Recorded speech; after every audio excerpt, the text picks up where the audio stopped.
This 1998 Mustang Cobra was made for Japan. You can tell by the wheel well flares and some of the things like the side markers on the outside. There's some things about these Cobras that are really unique for Japan and for export models. And something I didn't know was the radios were actually supposedly changed for the frequency inside so they would be compliant with Japanese radio. I didn't know that before. I was wondering if they made 98 Cobras or 98 Mustangs that went to Japan, and I do know that now, and this is obvious because yellow wasn't offered in the 96 to 97 Mustangs. It was only offered on the 94, 95 GTs as canary yellow, and then in 98 chrome yellow was offered on all models as an option. And so looking at this one, we can tell it has the kilometer gauges, it's chrome yellow, and it's a 98 because the dashboard does not have the clock on top of the center of the dash like the other years. And here's a 98 Mustang GT, again judging by the dashboard and looking at the cool things like the tail lights. And when you look at those wheel well flares, we will talk about those later in this video, and I did mention them in the other video of my friend's Cobra, but the reason why the Japanese Cobras had those was because the wheels can't stick out farther than the fenders, or in this case there's a certain distance where they can't be, and on the front wheels on this generation Mustang they're too close to the outer fender wells, and so that's the reason why they have those extensions. Also, something I hadn't seen before on a 2-valve Mustang especially was this silencer, kind of similar to what the Mach 1 has on its air intake. This does make the intake a little more quiet, but this is pretty interesting to see a silencer like this, which I hear is only for the Japanese Cobras. Maybe all export GTs got that, but it's really interesting to see. And here we have another 98 Mustang Cobra, a white one. You can tell by the wheels, those were 98 specific wheels. And so we'll get into the details that I had done in my other video here about the other Cobras. I recently made a video about my friend's Japanese Cobra that was actually in Sweden, but it was originally sent to Japan and made and produced to go to Japan. And these cars have some pretty cool things about them, so I just wanted to put that part of the video into a separate video so that people looking for this kind of information who are interested in knowing about these cars and what Ford did to send them to Japan would be able to see. So the first thing we see about this car is the speedometer is in kilometers and the odometer would be as well. And if you remember, I did a story on a Rio Red 97 Mustang Cobra that was a Japan export car. You can see it here in the picture. You can see the fender flares, a bunch of things we'll talk about. But talking about the gauge cluster, this warning light is something very important and very different because only the Cobras in Japan had them. So you can see how it says heat, and it shows that logo there with the lines coming up on the left. That is for the catalytic converter. So there is some sort of temperature reading on the gauge cluster that indicates the temperature of the catalytic converters. And so you can see in this manual two things. One, we're talking about something that doesn't exist on the other Cobras, the heat reading for the catalytic converters. And two, look at the manual. It's in Japanese. That is something specific for these cars. And so the funny thing was, in the story I was doing about the Rio Red Cobra, the guy had the light come on the dash and he didn't know what it was, and the owner's manual was in Japanese and he didn't read Japanese, so he didn't know what it was saying. But it basically said, if this warning light comes on, the heat of your catalytic converter is too high, so at the safest point possible, pull the car onto the side of the road and shut it off and let the car cool. And so that would help let the catalytic converters cool down until you could drive the car again.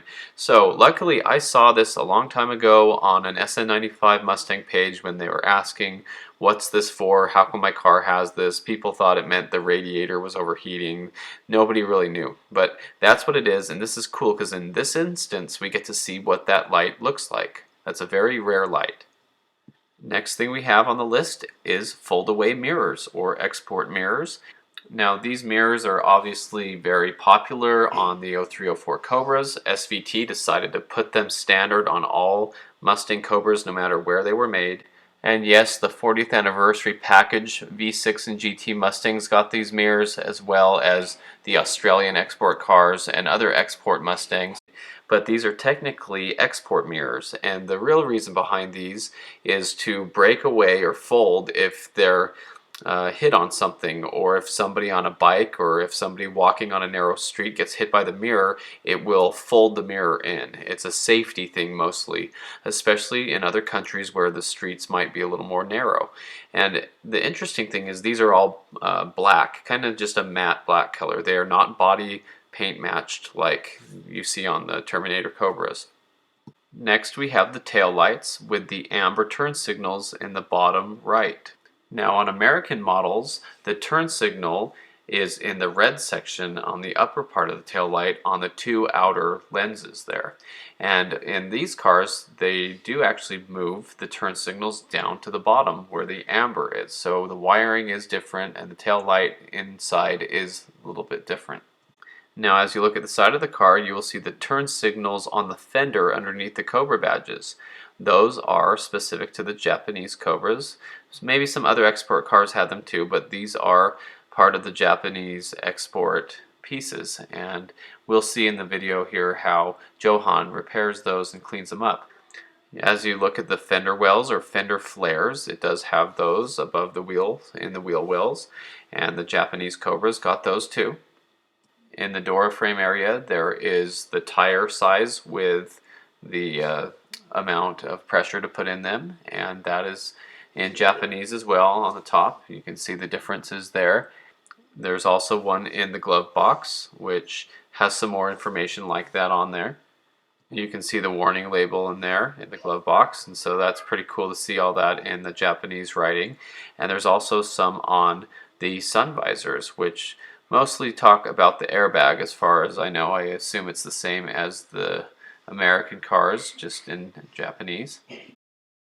Underneath the hood there are some more Japanese writings on the front of the frame of the front of the car by the header cowl, behind the headlight, then that little strip, as well as what I don't have pictured, the serpentine belt guide and the other things under the hood.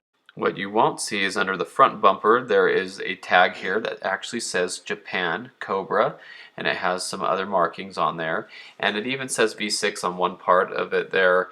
And there was some talk about whether that meant that these cars came down the line as V6 bodies and then they got the Cobra stuff.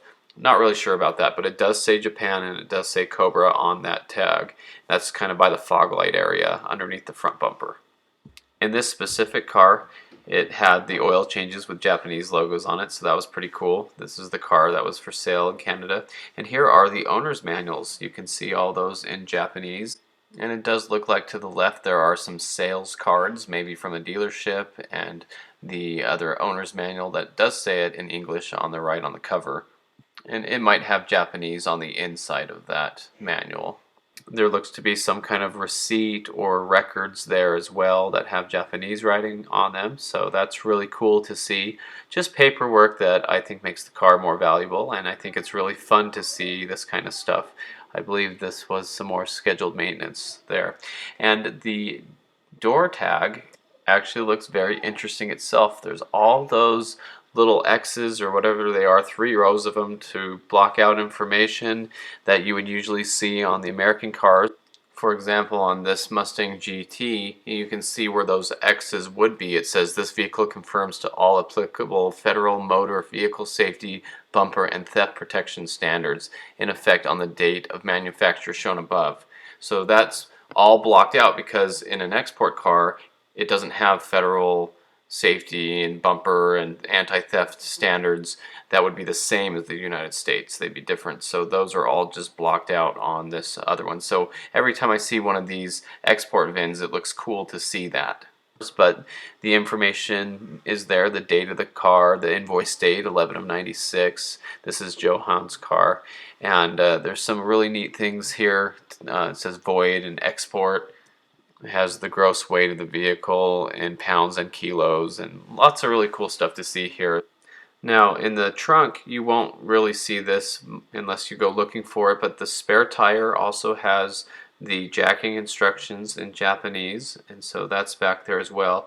And while we're in the trunk, something you probably wouldn't ever see is if you pull back the carpeting on the side where the filler neck is for the gas tank, you will see that there is a different filler neck than the other ones, and it has a tag around the top of the neck there that says export only. So you can see there where it says export only. And I've heard that that's because they have a different size nozzle for the fuel to go in and things like that. So I'm not sure all the reasons for that, but I'm sure the gas pumps are different in different parts of the world. Something that's really cool is these Cobras came with a roadside flare. Now this isn't the type of flare you're thinking of where you light it on fire, but it is a light up flare and it goes on the side of the car. It's magnetic and it does have a nice tip that's in a plastic shielded color, kind of like a headlight or like a floating buoy. You can see that whitish part on the top left. That's kind of a clear color, and it blinks really quickly in red when you tighten the black base to make the batteries come in contact. And so it's a flare, and here's where it is mounted on the kick panel on the inside of the passenger side of the car, and there is an actual bracket there just for that. And so that is a really cool Japan spec item. There is a lock for the gas cap, so that is also a Japan thing. Now something else I noticed, if you look at any 94 to 98 Mustang Cobra, the headlights are different than the normal base model V6 or GTs. The headlights have a clear section in the center, and that clear section was on all the Cobras that I've seen, but on these export Japan cars, both of these two white ones we were looking at don't have those. They have the normal V6 or GT headlights. You see, here's a set of what the normal headlights look like, a better close-up with the pattern with the lines in it going all the way through the whole headlight, versus the Cobra headlights that have a little bit of that pattern on the corners, but the center section is clear enough that you can actually see the bulb. Now something else that's worth mentioning that both of these Cobras had was the license plate bracket for export cars. So this is very interesting to look at. You can see how it looks here on the back of the car with a little shelf on the bottom, and it does have a Ford part number, so that was really cool to see, and that is a pretty specific special piece. So I thought we could go over an example of the VIN code sticker. This is the door sticker that would be in the door frame on the driver's side, the invoice sticker, and as you can see on the top it has Ford Motor Company and the date of 11 of 96, which is late 96, and let's remember that even as early as August of the previous year the next model year cars were being produced. And so, you know, August of 96 you would be seeing 97 Mustangs. My 97 Mustang was actually produced in August, and it had a lot of 96 parts in it, and that was August of 1996, even though it was a 1997 model year. So here we have, you know, November of 96.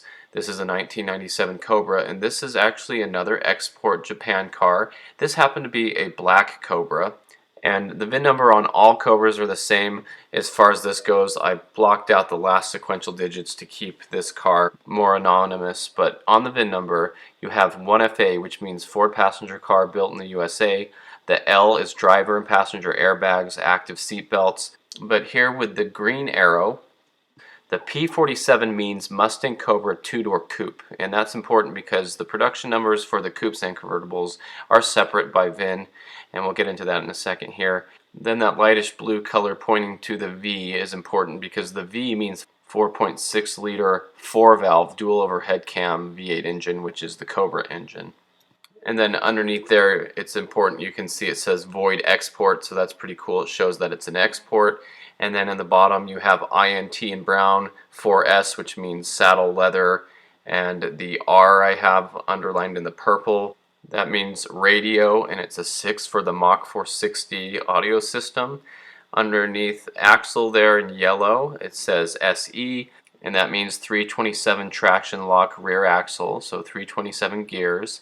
And the TR is transmission in blue there with the 6 for the 5-speed manual T45 overdrive transmission.